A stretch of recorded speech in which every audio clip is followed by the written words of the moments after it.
Welcome students. In this video we are going to discuss in detail about Introduction to Macroeconomics from chapter 1. So before I enter into this topic, we should know the meaning of economics. So it is a study of how people, business firms or government make decisions by using their scarce resources. Okay, so what do you mean by scarce? Scarce means limited. So here I listed out the resources. What are the resources we are having? First one is land. It denotes the natural resources, and then labor. It denotes the human resources, and then capital. It denotes the money, and organization. It denotes the business, right? So the resources are land, labor, capital, and organization. So, what do you mean by economics? Economics is a study of how people, business firms, government make decisions by using their scarce resources. So, resources refers to all materials available in our environment. So, resources refers to all materials available in our environment. Okay, so it is the study of the choices of people. So in economics we study the choices of people to make decisions to satisfy their needs and wants with a limited supply of resources. We are having limited resources, right? So resources are scarce, but people needs and wants are unlimited. So for example, you may want to buy an Android phone or Apple phone, tablet or laptop, whatever it is, right? If you don't have enough money to buy all of those at the same time, okay, if you don't have enough money to buy all of those at the same time, so in this situation you need to make choice about how to use your resource, use your scarce resource. Okay, so money is the good example for scarce resource. So economics is all about how we are utilizing our scarce resource in an effective manner, right? That is economics. Then introduction about economics, right? So Ragnar Frisch, a Norwegian economist, coined the word micro and macro, okay, in the year 1931. So Ragnar Frisch, a Norwegian economist, coined the word micro and macro. So the word micro means small and macro means large. So macroeconomics in its modern form began with John Maynard Keynes. Okay, so he is the father of modern macroeconomics. So John Maynard Keynes is the father of modern macroeconomics. So there is a classification. So the subject economics is classified into two branches, right? So economics is classified into two branches. What are all they? Let's see the classifications. So economics is classified into microeconomics and macroeconomics. So economics is classified into microeconomics and macroeconomics. So let me explain the meaning of micro and macro. So what do you mean by microeconomics? Here we can see the difference between microeconomics and macroeconomics.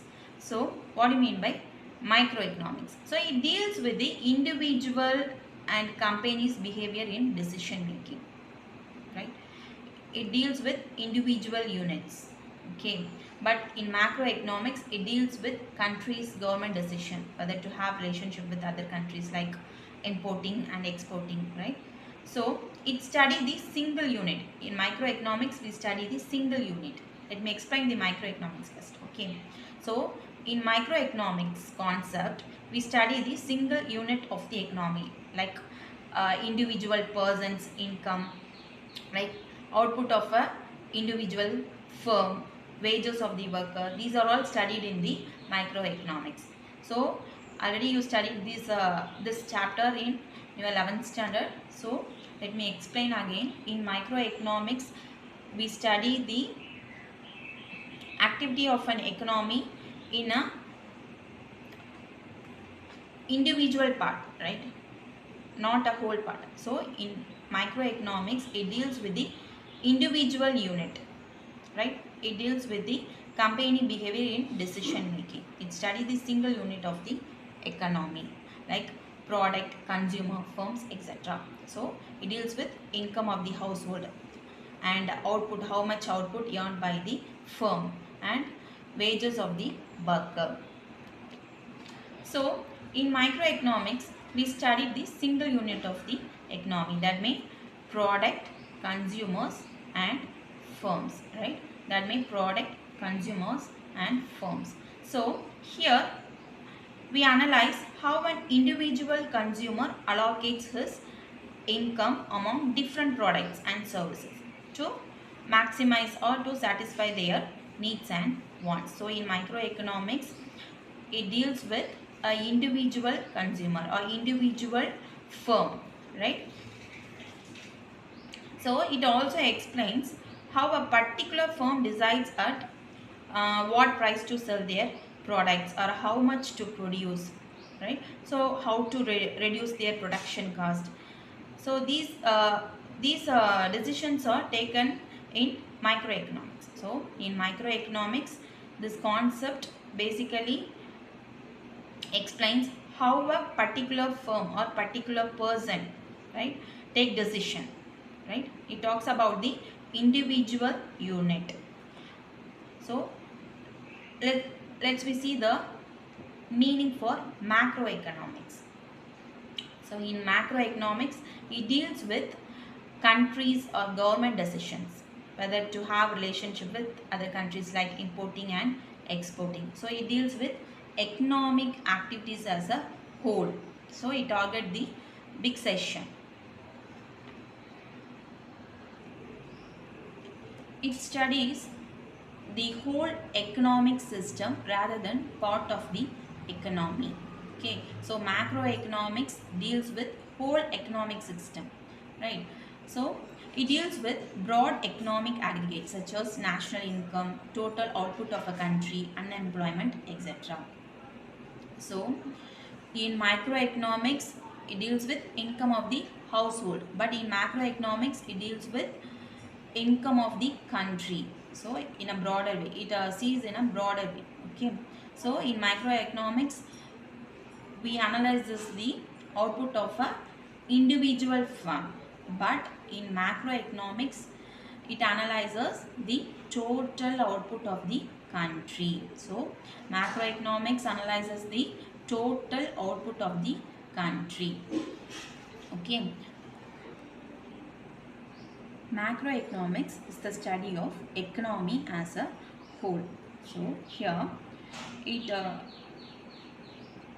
analyzes the things like unemployment, inflation, GDP affects the lives of people in a country. So how it affects the lives of people in a country, that is analyzing in macroeconomics, and how the different sectors in an economy interact with each other, that is analyzing in macroeconomics. So macroeconomics can be applied to any country. Okay, so it can be applied to any country, any region or group of countries. So macroeconomics can be applied to any country, any region or group of countries. Okay,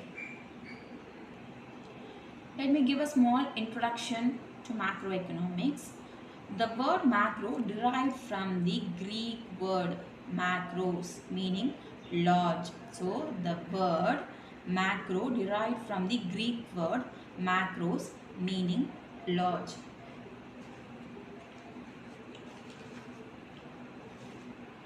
Macroeconomics is the study of economics as a whole. So it deals with aggregates such as national income, employment and output. It is also known as income theory. So the word macro derived from the Greek word macros, meaning large. Okay, so macroeconomics is the study of economics as a whole.